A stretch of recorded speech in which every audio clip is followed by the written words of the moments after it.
भाइयों का और मीडिया के दोस्तों का बहुत मशहूर हूँ कि आपने अपना टाइम निकाला। दरअसल आज जो हम गुफ्तगू करने जा रहे हैं बहुत अहम है। आज आपके ज़रिए हम चीफ़ जस्टिस ऑफ पाकिस्तान और अपनी मुअज़्ज़ज़ अदलिया के सामने एक सवाल रखने जा रहे हैं कि वो जो फंडामेंटल राइट्स की जो बात की गई है आइन में, वो डिग्निटी ऑफ मैन की जो बात की गई है, वो राइट ऑफ एसोसिएशन, ये सारे जो बुनियादी हकूक़ हमारे हैं उसकी गुफ्तगू की गई है, वो हैं किधर आज? हम जलसा करते हैं तो हमें धमकाया जाता है। वहाँ पे अभी हमने इतवार को रखा था, अफ़ज़ाल अज़ीम पहाड़ साहब मेरे साथ बैठे हैं, बेसिकली एडवोकेट हैं। रात को पुलिस जाती है, तोड़ फोड़ कर देती है, 40 से 50 वर्कर्स को गिरफ़्तार कर दिया जाता है। उसी दिन और से एक दिन पहले एक और पार्टी का जलसा होता है, पूरे पाकिस्तान की मशीनरी उसमें इन्वॉल्व होती है, उसको फैसिलिटेट करती है। ये कैसे मुमकिन है? आइन और आज़ाद अदलिया और आज़ाद माशरे की डेफिनेशन में तो ये नहीं आता। फिर सवाल ये पैदा होगा कि हम ये जो भी ये कर रहे हैं वो इस मुल्क को किधर ले जाना चाह रहे हैं। आज हमारा पड़ोसी चांद पे पहुंच गया, इकोनॉमिकली हमसे बहुत आगे चला गया। वो एक ही चीज़ के ऊपर उन्होंने भी ये सबक सीखा, रूल ऑफ लॉ। आइन और कानून के मुताबिक चलने से कामयाबियाँ मिलती हैं। जब हम उससे अदरवाइज़ चलते हैं, कामयाबियाँ तो बहुत दूर की बात है, रियासतें कायम भी नहीं रहती। और ये तल्ख तजर्बा हमें हो भी चुका है। हमारे पास तजर्बा भी मौजूद है तल्ख एक खौफनाक सूरत हाल में। आज भी हमने सबक नहीं सीखा और मुझे लगता है ये हमने जब इतने सालों में नहीं सीखा, आइंदा भी कोई उम्मीद नहीं है। अब सिर्फ़ और सिर्फ एक अदलिया है, chief justice of Pakistan Qazi साहब के ऊपर सारी कौम की निगाह है। बल्कि मैं समझता हूँ पाकिस्तान से बाहर जो पाकिस्तान के साथ मुखलिस हैं वो भी आपकी तरफ देख रहे हैं कि कोई इनिशिएटिव लिया जाए। कोई तो पूछे इन्हें कि ये आइन को इस तरह रोंद के क्यों ये रख रहे हैं। मैं बार बार यही कहता हूँ, मार्शल लॉ जो था वो इससे बहुत बेहतर था। कम से कम पता था, बंद करके अलमारी में रख दिया गया आइन को। आज आइन मौजूद है और बेवक़्त कर दिया गया। जब ऐसी सूरत हाल होती है, इसके कॉन्सिक्वेंसेस कभी भी अच्छे नहीं होते। फिर लोग ये कानून और मशीनरी की मौजूदगी में अपने जो डिस्प्यूट्स हैं, अपने जो इख्तलाफात हैं, वो कानून के दायरे में नहीं बल्कि उससे हट के ख़ुद अपना इंसाफ लेने के लिए निकल पड़ते हैं और इस वजह से अनारकी आती है। तो इन चीज़ों से बचाने के लिए मैं चीफ़ जस्टिस ऑफ पाकिस्तान साहब को सवाल भी करता हूँ और दरख्वास्त भी करता हूँ कि देखिए, जब तक इन बुनियादी हकूक़ को पामाल करने वालों को कटहरे में नहीं लाया जाएगा, कि इसी तरह ये सिलसिला जारी रहेगा। और आज अफसोस की बात है बड़ी, हाई कोर्ट से एक केस में खान साहब की बेल जो है खारिज होगी। हमें उनकी बेल के खारिज होने का नहीं है, हम सिर्फ ये देख रहे हैं, हम सिर्फ एक मैं ये उसकी मेरिट की बात भी नहीं करता। मैं ये देखता हूँ कि जो एक कन्विक्ट शख्स है उसके साथ तो रवैया बहुत ही बेहतरीन है। हम खुद जाते रहे, खान साहब गए, व्हील चेयर पर भी गए और अपनी बायोमेट्रिक करवाते थे। उनके अटर्नीस जब वो अपनी बायोमेट्रिक के लिए पेयर होते थे तो कहा जाता था कि ये तो चलता ही नहीं है। तो अगर बात सिर्फ लीडरशिप की नहीं है, बात यह है कि हम माशरे की तरफ हमने गौर करना है। माशरा होगा तो रियासत होगी, रियासत होगी तो अफराद की बेहतरी होगी। जब माशरे में ही बिगाड़ पैदा हो जाएगा तो रियासत और अफराद किधर खड़े होंगे?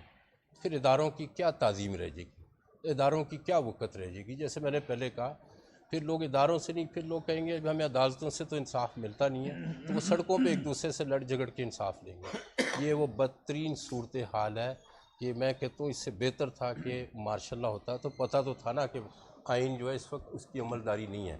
आइन जब खुला पड़ा उस पर अमलदारी ना हो तो लोगों के ज़हन में क्या एक पैगाम जाएगा।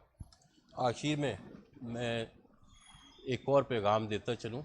अब वकला जो हैं पूरे पाकिस्तान के, उन्होंने ये फ़ैसला किया है, वो इंशाअल्लाह ताला जल्द प्लान बना रहे हैं इस्लामाबाद जाएंगे, चीफ जस्टिस पाकिस्तान उनकी खिदमत में हाजिर होंगे, एक यादाश्त देंगे। और यही जो चंद सवाल आते हैं ये असल में मेरे नहीं हैं, चंद एक वकीलों की नहीं, ये पूरे पाकिस्तान की बार एसोसिएशंस के हैं जो अदालतों में पेश हो रहे हैं। और वो देखें, हम आए दिन रिटें दायर करते हैं, लेकिन ये मामला किधर जा रहे हैं। फंडामेंटल राइट्स अगर वायलेट हो रहे हैं तो उनके पीछे कौन है, डिग्निटी ऑफ मैन अगर डैमेज हो रही है उसके पीछे कौन है। तो ये सारे सवाल रखते हुए पाकिस्तान भर के जो नामूर वकला हैं वो इंशाल्लाह ताला इस्लामाबाद बहुत जल्दी वो जा रहे हैं और ये यादाश्त जो है वहाँ पे रखेंगे और इसी के ऊपर जो है अपने चीफ जस्टिस साहब से फ़ैसला भी देंगे, उनसे दरख्वास्त भी करेंगे कि इनकी अमलदारी मुकम्मल की जाए। शुक्रिया। अच्छा सर, इसमें कुछ मैं ऐड करना चाह रहा हूँ। जैसे जाफरी साहब ने अभी फरमाया कि आज एक स्ट्रेंज फैसला आया है कि खान साहब की बेल इस्लामाबाद हाई कोर्ट से साइफ़र केस में खारिज कर दी गई है। ये वो साइफ़र है जिसकी गुमशुदगी के हवाले से आज ये केस चल रहा है। राना सनाउल्लाह का बयान ऑन रिकॉर्ड मौजूद है, आपका मीडिया चला चुका है कि साइफ़र वजारत में मौजूद है।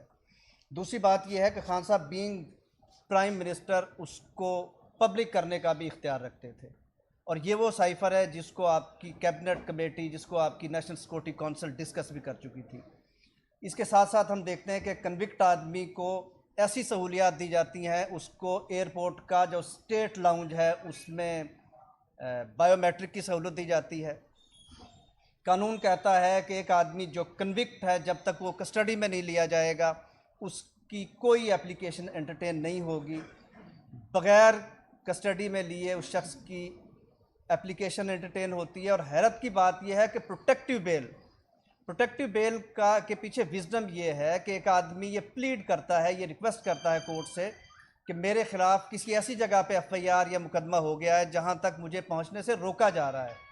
एक आदमी जिसको पूरी स्टेट मशीनरी प्रोटेक्शन दे रही है, प्रोटोकॉल दे रही है, उसको प्रोटेक्टिव बेल देते हुए इस्लामाबाद हाई कोर्ट ने ना तो प्रिंसिपल्स का ख्याल रखा, ना कॉन्स्टिट्यूशन का ख्याल रखा, ना ही प्रेसिडेंट्स जो सुप्रीम कोर्ट की थी उनका ख्याल रखा। कल हमने एक प्रेस कॉन्फ्रेंस अनाउंस की थी PTI सेंट्रल पंजाब के ऑफिस में और मैं यहाँ मीडिया के सामने हल्फन कहता हूँ, हमने पुलिस को इतला नहीं दी थी कि आप भी प्रेस कॉन्फ्रेंस कवर करने आ जाएं। आज वहाँ पे साफ ही कोई नहीं आया। 4 प्रिजन वैन्स मौजूद है, कोई 150 के करीब पुलिस वाले ने उस ऑफिस को घेरा हुआ है। तो ये वो लेवल प्लेइंग फील्ड है जिसका पिछले 1.5 साल से मरियम नवाज़ साहिबा, नवाज शरीफ साहब, शहबाज शरीफ साहब और ये सारा का सारा PDM टोला दुहाई दे रहा था। अगर लेवल प्लेइंग फील्ड यही है कि पाकिस्तान की सारी पॉलिटिकल फोर्सेस को कॉर्नर कर दिया जाए, किसी को कैंपेन ना चलाने दी जाए। हमारी आज की जो प्रेस कॉन्फ्रेंस थी उसका मकसद ये था कि हम बताएं कि हम आइंदा के इलेक्शन में क्या स्ट्रेटजी हमारी है, हम कैसे जा रहे हैं। इसी हवाले से हमने पहले एक लाहौर में जलसा करने के लिए एप्लीकेशन दी थी और इसी पस मंज़र में ही पहाड़ साहब ने वो कॉर्नर मीटिंग के लिए एप्लीकेशन दी थी, जिसके ऊपर फिर पुलिस ने चढ़ाई की, इनका ऑफिस तोड़ा गया, इनके घर घुस के बदतमीज़ी की गई। हम सब इसी कंडीशन से गुजर रहे हैं। डेली किसी न किसी का घर का दरवाज़ा पुलिस खटखटा देती है और उसके बाद फिर उस लेवल प्लेइंग फील्ड की तरफ ले जाने की कोशिश की जाती है कि आपको छोड़ देते हैं, आप एक प्रेस कॉन्फ्रेंस कर दें, आप एक बयान दे दें। मेरा सवाल ये है कि पिछले 1.5 साल में इस PDM टोले ने पाकिस्तान को क्या दे दिया है जिसमें शामिल करने के लिए पाकिस्तान की सारी स्टेट मशीनरी लगी हुई है। 6% GDP ग्रोथ रेट वाले मुल्क में आज GDP 0% है। पाकिस्तान की टेक्सटाइल की बरामदात हिस्ट्री में सबसे ज़्यादा थी। पाकिस्तान में टेक्सटाइल को बिजली सस्ती दी जा रही थी। पाकिस्तान में असास प्रोग्राम जैसा प्रोग्राम था, बिलियन ट्री सुनामी चल रहा था, सेहत कार्ड चल रहा था, पाकिस्तान में डैम्स बन रहे थे, पाकिस्तान में बाहर से सरमायाकारी आ रही थी। ये मैं नहीं कह रहा, स्टैटिस्टिक्स कह रहे हैं। आज क्या हो गया? ये 1.5 साल में कौन सा ऐसा कानून का ख़जाना इस मुल्क में निकल आया है जिसकी वजह से सारी स्टेट मशीनरी इस बात पे लगी हुई है कि PTI से लोगों को धमका के और उनको प्रेस कॉन्फ्रेंस करवाएं। और अब ये बात दीगर जमातें भी कहना शुरू हो गई हैं। आप पीपल्स पार्टी के रहनुमाओं की गुफ्तगू सुन लें, आप JUIF के रहनुमाओं की गुफ्तगू सुन लें। आपने अगर आपके मीडिया ने ही रिपोर्ट किया था सरदार अख्तर मेंगल का इंटरव्यू सुन लें। इन्हें डर है कि इलेक्शन में अगर थोड़ी सी भी इन्हें रियायत दे दी गई, रियायत से मतलब मेरा को अंडू रियायत नहीं है, हमें भी कैंपेन करने की इजाज़त दे दी गई तो अख्तर मेंगल ने कल ही या शायद परसों फरमाया था कि फिर तो लैंडस्लाइड विक्ट्री लेगी पीटीआई। और आखिर में मैं ये कहूँगा कि 9 मई के वाक़यात को बुनियाद बना के पीटीआई को विक्टिमाइज़ करना बंद कर दिया जाए। अब तो ये सारा का सारा जो प्लान था खुल गया है, आपके सामने है कि खातून जिनका नाम अंदलीब अब्बास जो पीटीआई की साबिक एमएनए रही हैं, वो 9 मई वाले दिन कहाँ पे थी, वो किस गाड़ी पे खड़ी हुई थी, वो जिस खातून की गाड़ी की छत पे खड़ी हुई थी उसको तो पिछले 5 माह से खतीजा शाह को आपने जेल में रखा हुआ है, और जो छत पे खड़े होकर नारे लगा रही थी उसको सिर्फ एक प्रेस कॉन्फ्रेंस करने के बाद आम माफ़ी मिल जाती है। हम सब दोस्त जो यहाँ पे बैठे हुए हैं, हमें भी 9 मई के वाक़यात का अफसोस है, लेकिन ये अफसोस स्टार्ट किया जाए इस्लामाबाद हाई कोर्ट में तोड़ फोड़ से। सबसे पहले उन लोगों की शनाख्त की जाए जिन्होंने खान साहब को इस्लामाबाद हाई कोर्ट के बायोमेट्रिक रूम से अगवा किया था। मेरा चीफ जस्टिस इस्लामाबाद से मुतालबा है, रजिस्ट्रार इस्लामाबाद हाई कोर्ट से मुतालबा है कि वो वीडियो मंजर आम पे लाई जाए, उसमें लोगों को शनाख्त किया जाए वो कौन लोग थे जिन्होंने गैर कानूनी तौर पे खान साहब को अगवा किया था। ये लफ्ज़ मैं इसलिए इस्तेमाल कर रहा हूँ कि पाकिस्तान की सबसे बड़ी अदालत सुप्रीम कोर्ट ऑफ पाकिस्तान ये तय कर चुकी है कि इस तरह से किसी भी आदमी को कोर्ट प्रेमिसेस से पकड़ना अगवा के मुतरादिफ था। इन सारे किरदारों को बेनकाब किया जाए। उसके बाद कौन सी वो फोर्सेस थीं जिन्होंने अवाम को प्रवोक किया। खान साहब बारहा इस हवाले से पीटीआई की लाताल्लुकी का ऐलान कर चुके थे कि ना ये हमारी पॉलिसी थी, ना हमने किसी को कहा। यहाँ शादाब जाफरी साहब बैठे हैं, बाकी सारी लीडरशिप बैठी है। हम फिर आज ये दोहराते हैं कि ये जिनका भी प्लान था उन सारे किरदारों को बेनकाब किया जाए। पीटीआई को विक्टिमाइज़ करने के लिए ये सारा खेल खेला गया और आज वो सारे के सारे किरदार सामने आ रहे हैं। कितने ही चेहरे हैं जिनकी तस्वीरें इदारों ने मुख्तलिफ़ जगहों पे दिखाई, उसके बाद सिर्फ़ एक प्रेस कॉन्फ्रेंस होती है, फिर रियासत का निज़ाम अदल भी खामोश हो जाता है, रियासत की सारी रिट भी चुप हो जाती है, रियासत के सारी पुलिस इंटेलिजेंस एजेंसियां वो सब आदमी को दूध से धुला हुआ साबित कर देती हैं। इन सारी चीज़ों से सिर्फ़ और सिर्फ इस मुल्क को कमज़ोर करना मकसद है। आखिर में मैं सिर्फ एक बात कहना चाहूँगा कि खान साहब ने बारहा ये बात की कि अगर पाकिस्तान की फ़ौज मजबूत नहीं होगी तो पाकिस्तान को सोमालिया, फ़लस्तीन, लेबनान, अफ़गानिस्तान, मिस्र, यमन, शाम बनने से कोई नहीं रोक सकेगा। पाकिस्तान को अगर आज हिफाजत के साथ रखा हुआ है तो वो हमारी फोर्सेस ने रखा हुआ है, लेकिन हम अपनी फोर्सेस से भी ये तवक्को करते हैं कि वो अपने कॉन्स्टिट्यूशनल रोल के मुताबिक अपने फ़राइज़ अंजाम देंगी। आपका बहुत शुक्रिया।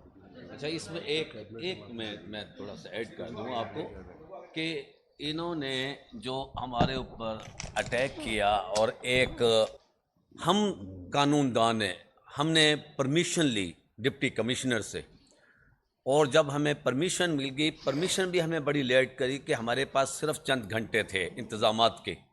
हमने उस चंद घंटों में इंतज़ामात जब करने शुरू किए, इनका जलसा जो इन्होंने शो किया था, जो मीनार पाकिस्तान बिरयानी ग्रुप ने चलाया था, वो जब फ्लॉप हो गया तो फोकस हो गया हमारा एक छोटा सा कन्वेंशन मेरे हल्के में NA 123 का। अब आप वहाँ देखें कि इन्होंने पहले तो रात को आकर मेरे घर में घुसे। वो वकीलों का घर है, 3-4 हम मेंबर्स, फैमिली मेंबर्स, हम एडवोकेट हैं, वहाँ बदतमीज़ी कर आए, तोड़ फोड़ कर आए, और उसके बाद आके मेरा भाई का चैम्बर है मेन फिरोजपुर रोड के ऊपर, वो तोड़ा है, लूटा है। फिर सुबह से वहाँ जो पंडाल था हमारा, वहाँ से तमाम चीज़ें और जो जितने भी जो वहाँ कवरेज के लिए साफ़ी साहिबान भी आए हुए थे, उन लोगों को भी उठा लिया, गिरफ़्तार कर लिया। और मैं कहता हूँ यहाँ तक कि उनको पर जो तशद्दुद किया गया है वो काबिल बयान नहीं है कि उनके साथ क्या वो सिर्फ कवरेज करना चाह रहे थे, और उन्होंने बता दिया था कि यहाँ आने की तारीख का सबसे बड़ा जलसा होने जा रहा, जबकि हमने जलसे की कोई कंप्लेन नहीं। हमारी तमाम फ्लैक्सें, उनकी फ्लैक्सें पुलिस लगा रही थी, हमारी फ्लैक्सें पुलिस उतार रही थी। इससे बड़ी जो मुल्क में जो दहशत गर्दी है इन्होंने वो जो करनी थी वो इन्होंने की।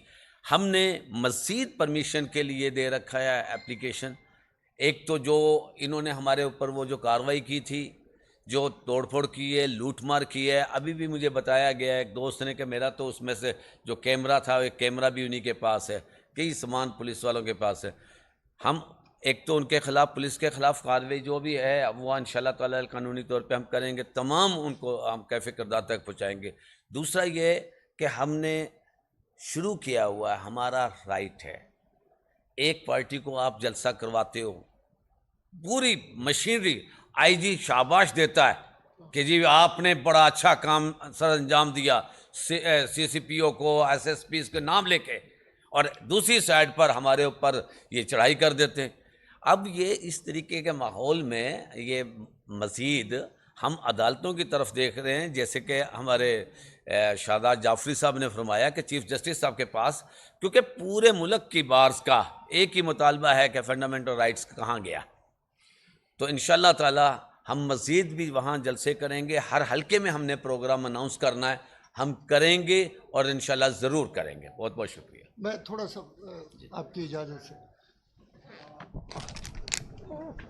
ये मैं साइफ़र केस के हवाले से मैं थोड़ा सा शेयर करना चाहूँगा कि अगर आप पैरेलल ड्रॉ करें, आपको याद होगा कि जब 1998 में पाकिस्तान ने एटमी धमाके किए थे तो नवाज़ शरीफ उस वक़्त वज़ीर आज़म था। इसने बारहा इसकी ये जो पब्लिक स्टेटमेंट है ये ऑन रिकॉर्ड हैं, इलेक्ट्रॉनिक मीडिया में भी, प्रिंट मीडिया में भी, कि मुझे बिल क्लिंटन का टेलीफोन आया था और उसने मुझे ये धमकी दी थी कि अगर पाकिस्तान ने एटमी धमाके किए तो पाकिस्तान को स्टोन एज में वापस भेज दिया जाएगा।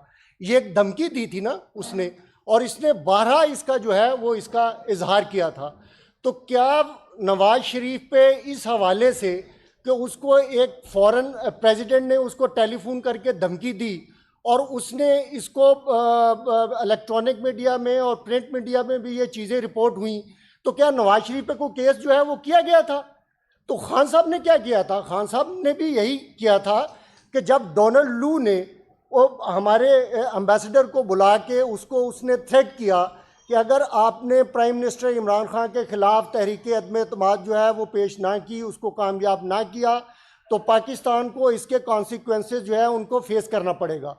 तो प्राइम मिनिस्टर इमरान खान ने उस थ्रेट को, जो कि मैं ये समझता हूँ कि बतौर वज़ीर आज़म उनकी ये जिम्मेदारी थी कि अगर कोई दूसरा मुल्क आपके इलेक्टेड प्राइम मिनिस्टर को ओवरथ्रो करने की कोशिश कर रहा है, आपकी इलेक्टेड गवर्नमेंट को ओवरथ्रो करने की कोशिश कर रहा है, तो उसकी being chief executive of the country उसकी ये जिम्मेदारी बनती है कि वो लोगों को इस थ्रेट के हवाले से एतमाद में ले। और यही खान साहब ने किया बतौर चीफ मिनिस्टर। ये उनका बतौर प्राइम मिनिस्टर, बतौर चीफ एग्जीक्यूटिव, ये उनका इख्तियार था कि वो लोगों को इस सिलसिले में एतमाद में लेते। और जहाँ तक साइफर को डी कोड करने का ताल्लुक है, तो जो चीफ एग्जीक्यूटिव होता है, अगर उसके पास ये इख्तियार नहीं है, अगर उसके पास ये अथॉरिटी नहीं है कि वो उसको डी कोड कर सकता है, तो उसको कौन कर सकता है? उसके बाद उस साइफर को नेशनल सिक्योरिटी काउंसिल में उसको पेश किया गया। हमारे तमाम मुसल्लह अफवाज के सरबराहान जो थे वो उस कमेटी में वो मौजूद थे। उन्होंने कहा कि हाँ, ये उन्होंने गलत किया है, उन्होंने हमारे अंदरूनी मामलात में उन्होंने मुदाखलत किया है और हमें उनको डिमाश करना चाहिए। और बाद में जब ये नो कॉन्फिडेंस मोशन पास हो गई और नई गवर्नमेंट आई ये पीडीएम की, तो दोबारा से ये मामला जो है ये नेशनल सिक्योरिटी काउंसिल में लेके जाया गया और दोबारा से वहाँ ये इत्तफाक़ राय से उन्होंने ये फैसला किया कि ये वाकई ये जो डोनाल्ड लू ने जो थ्रेट किया है ये पाकिस्तान के अंदरूनी मामलात में मुदाखलत है और हमें इस हवाले से उनको डिमाश करना चाहिए। लिहाजा अगर ये दोनों केसेस का अगर आप पैरेलल ड्रॉ करें, अगर नवाज शरीफ ये कहता है कि मुझे बिल क्लिंटन ने थ्रेट किया है तो उसको अप्रिशिएट किया जाता है, और अगर वही इमरान खान साहब बतौर वज़ीर आज़म अगर कौम को एतमाद में लेते हैं कि हमारे मुल्क के मामलात में मुदाखलत की जा रही है, एक इलेक्टेड गवर्नमेंट को ओवरथ्रो करने की कोशिश की जा रही है, तो उनके ऊपर ये साइफर केस जो है वो बना दिया जाता है। और दूसरा, आप तोशाखाना केस के हवाले से देखें, खान साहब का ट्रायल जो लॉ था कि आप 25% जमा करवा के आप ले सकते हैं, खान साहब ने उसको 50% किया और फिर वो चीज़ें ली। और ये आसिफ जरदारी पे नवाज शरीफ पे इसने मर्सिडीज ली थी और सिर्फ 6 लाख रुपया जो है वो इसने जमा करवाया था, लेकिन आप जानते हैं कि वो उनको फौरन ही उनको जो है वो बेल दे दी जाती है। तो ये जो चीज़ें हैं ये आपको पैरेलल इनमें ड्रॉ करना चाहिए कि वो पार्टी जो इस मुल्क की सबसे मकबूल तरीन पार्टी है उसको साइडलाइन किया जा रहा है। लेवल प्लेइंग फील्ड तो बहुत दूर की बात है, उनसे उनको प्लेइंग फील्ड जो है वो भी नहीं दिया जा रहा। तो ये जो ज्यादती हो रही है ये चीफ जस्टिस ऑफ पाकिस्तान को इसका नोटिस लेना चाहिए। और हम वकला ने ये फैसला किया है कि हम इंशाल्लाह इन चीज़ों को लेके हमें मार्च करना पड़ा, हमें कॉन्स्टिट्यूशनल एवेन्यू पे जाके एहतजाज करना पड़ा। हम इस मुल्क में कॉन्स्टिट्यूशनलिज्म के लिए, रूल ऑफ लॉ के लिए हमें जो भी करना पड़ा हम किसी भी हद तक जाएंगे। थैंक यू जी। उसके बाद हमने देखा कि वो दरखास्त अगर गई तो दोबारा मामला हाईकोर्ट में नहीं आया। दूसरा बाहर साहब वाला जो मामला है क्या उसमें कंटेम्प्ट ऑफ कोर्ट करेंगे? तो एक क्वेश्चन और है कि जिस तरह सुप्रीम कोर्ट में 3 सीनियर जजेस जो हैं वो बेंचेस की तश्कील दे रही हैं, तो क्या इसका अमल दरामद जो है वो हाई कोर्ट पर होना चाहिए या नहीं होना चाहिए, या अगर नहीं हो रहा तो क्या तहरीक इंसाफ जो है वो इसके लिए कोई आईनी पिटीशन दायर करेगी? देखिए वो जो लॉ है ना वो तो है ही supreme court practice and procedure act है, वो सुप्रीम कोर्ट की हद तक है। इस हवाले से तो वो सुप्रीम कोर्ट तक ही चलेगा। दूसरा, पहाड़ साहब ने तो अदालत में नहीं दी थी दरख्वास्त, पहाड़ साहब ने डिप्टी कमिश्नर को दी थी और वहाँ से स्टेट वे इनको परमिशन मिल गई थी। मेरी जो दरख्वास्त है उसमें पहले कहा गया कि आप ये 2 बजे तक जुमे को आप जाएं और इनको कुछ वेन्यू जमा करवा दें। मैंने 3 वेन्यूज़ जमा करवाई। अगले दिन उन्होंने कहा गया तो ये तो आपको नहीं दे सकते, आप 2 वेन्यूज़ और दे दें। मैंने फिर और 2 वेन्यूज़ उनको जमा करवा दी।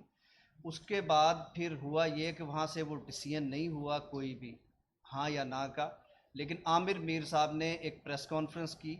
उसके बाद फिर केयर टेकर जो चीफ मिनिस्टर हैं इन्होंने प्रेस कॉन्फ्रेंस की और उन्होंने इल्ज़ाम ये लगाया कि किसी भी ऐसे आदमी को जिसके ख़िलाफ़ क्रिमिनल केस रजिस्टर्ड होगा उसको हम इजाज़त जलसे की नहीं दे सकते।